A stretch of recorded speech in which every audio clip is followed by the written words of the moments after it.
What's up guys, welcome back to the review space. Today I just want to talk about this very viral video. It's been up for a couple of days now at least, and it's garnered millions of views already. It's by a Korean rapper slash musician. His name is gdragon, and the video is called One of a Kind Music Video, MV. So essentially you have this young man, gdragon, and I believe he's born in like 1988, so he's in his early mid-20s. Basically rapping like Lil Wayne. This guy is a Lil Wayne ripoff. He's like a Korean version of Weezy, and I find it absolutely hilarious. Now, I was originally going to record myself reacting, a reaction video to this particular music video, but then I know that there's a lot of copyright and stuff like that, and I just didn't want to.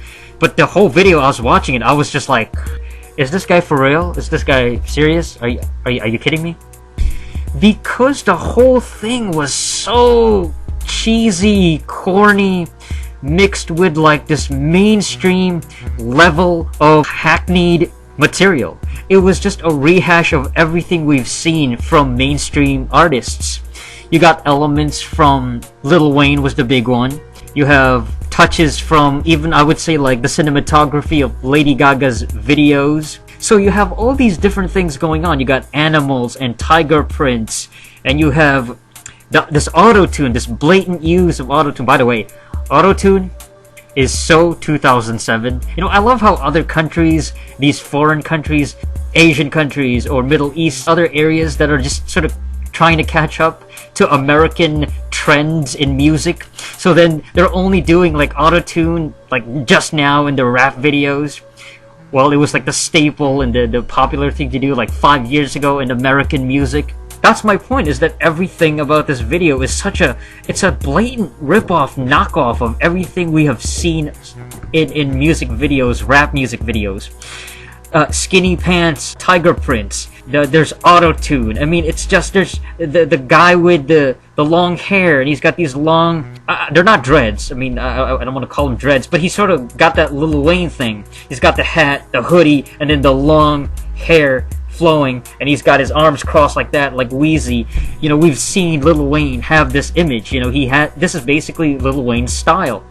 And this guy, gdragon, is completely just ripping it off, and that's the image he's presenting. It's so disingenuous. That's my problem with it. It's not so much the music itself, because yeah, autotune, everybody does autotune and stuff like that. Like, everybody does it to the point that I can even let that pass. Like, okay, it's cliche, it's hackneyed, but that sound itself has been overdone, that it's like, why not let this Korean rapper do it too? You know what I mean? Like, whatever, everybody in America's done it.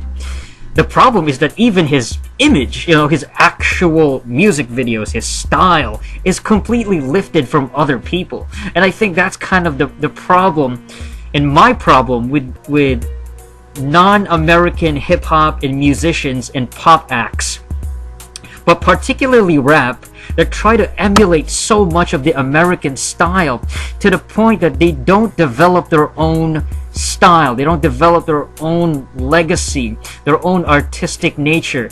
This video itself comes across as very hacky, which is hackneyed. It's been overdone to death to the point of it's very redundant. It's not original, it's not fresh, it's not innovative, it's not new.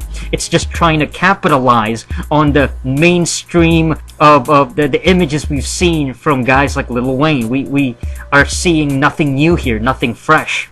So that's a big problem. That's why I don't listen to a lot of like K-pop, K-rap, J-rap, Japanese rap, and Japanese pop. I'm not a fan of Asian type of music that steals too much from the Americanized versions. Like, there's just too much biting going on. The thing with biting, and basically biting, is taking somebody's style, stealing something from that, whether it's lyrics, whether it's image, whether it's a certain look, whether it's whatever it is, they're biting something. And gdragon is basically a biter. He's biting from Lil Wayne, and it makes me nauseous. 15 to 20 years ago, this guy would just be laughed at completely. He would never be accepted in the American hip-hop community for sure.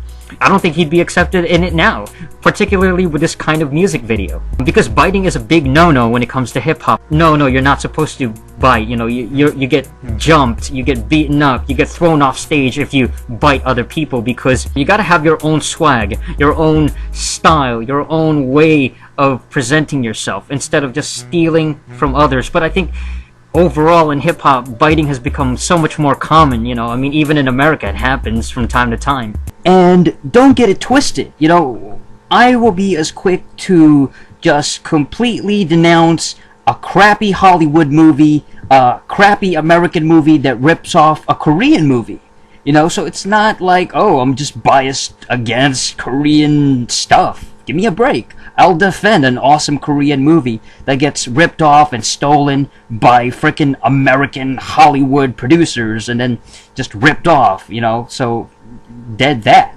Now, let's talk about, because I want to get back on the Korean thing, okay, on the foreign music.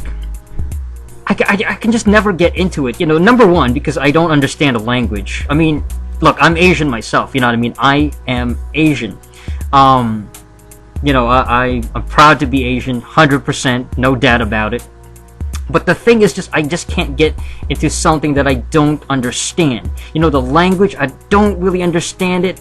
He does seem to have an okay flow. There's parts and verses in this song where he's spitting a little bit faster. You know, he's got this double time thing going on. You know, that faster paced style, you know, off the top of the dome, rocking it on, never speaking to leave it alone, you know what I mean, that really fast spitting style. I can't really do it, but I can't understand the language, you know what I mean, I don't speak Korean or anything, so I can't relate to it.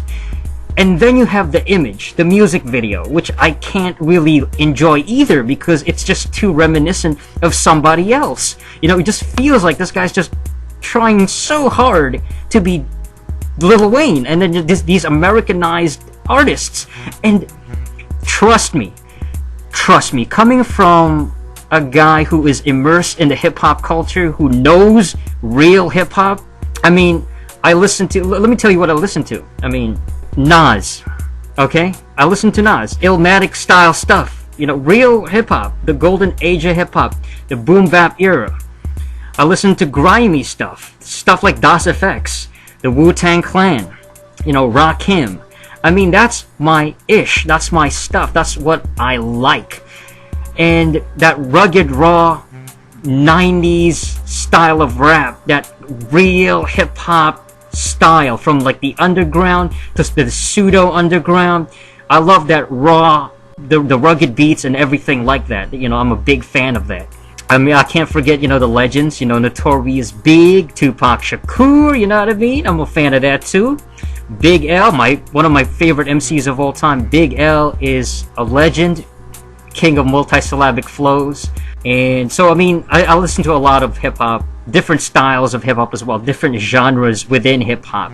So underground, independent, a little bit of mainstream as well. I never get into foreign hip-hop too much. I think that I never really listened to a lot of foreign stuff. The closest I've ever gone was UK hip-hop, you know, UK rap or UK grime music, a little bit of that.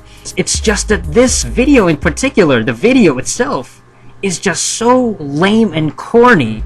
It just reeks of biting, of disingenuous fakery. It doesn't come across as true hip-hop.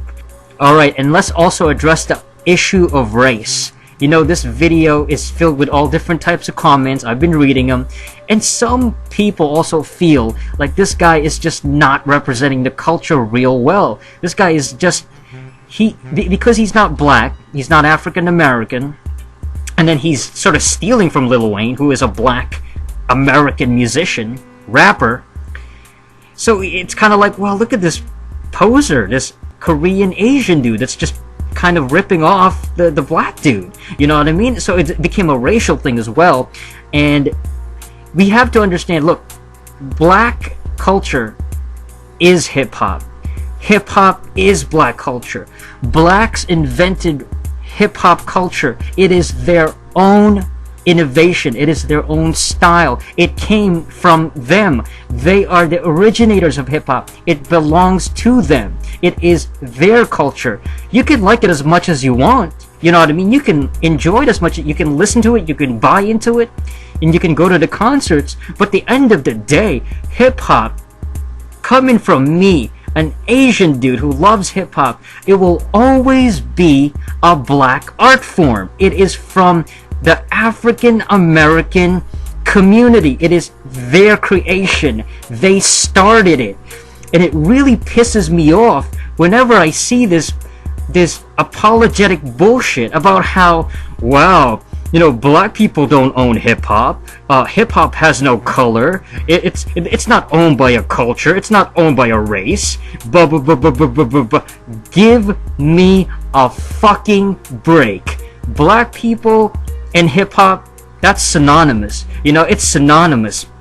Whether it's b-boying, whether it's graffiti, whether it's rap, whether it's DJing, and all these things associated with hip-hop, like crumping and beatboxing, all these different elements are created and innovated by black Americans. It came from them. They started it, so of course they can claim it as their own, and as they should. It is theirs. It is their form of expression. That's how they get their message across. You know, that's their invention.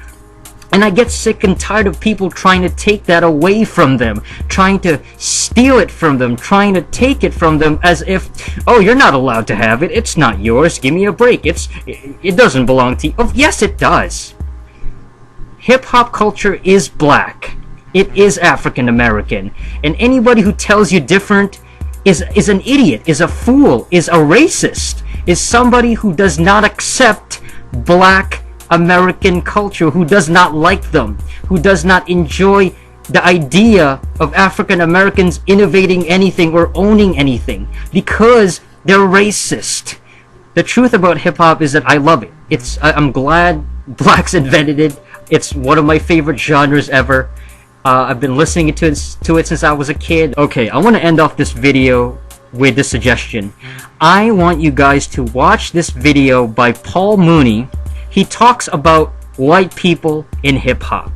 And I'm gonna post a link in the description so you guys can check it out in the description. It's gonna be right there. Paul Mooney is a comedian, so you can't take everything he says seriously. Obviously, it's, you know, some of it is very sarcastic. But he does bring up a lot of good points. He's very insightful when it comes to race relations, when it comes to the difference between cultures and how people are treated or mistreated. There's a double standard. You know, he brings up the idea of Eminem. He brings up certain bands and boy groups that try to do quote-unquote black music. It's a very good video, and I think that he brings up a really good point. At the very end of the video, he says, when black people start getting shot in the back by police and getting hung just for being white, they can do all the hip-hop they want. As in, the white folks, the white people can do all the hip-hop they want. So watch the Paul Mooney video. It's very, very good, and it definitely relates to this particular gdragon music video. Alright guys, so that's it for this episode of Review Space. Thank y'all for watching, and until next time, ciao.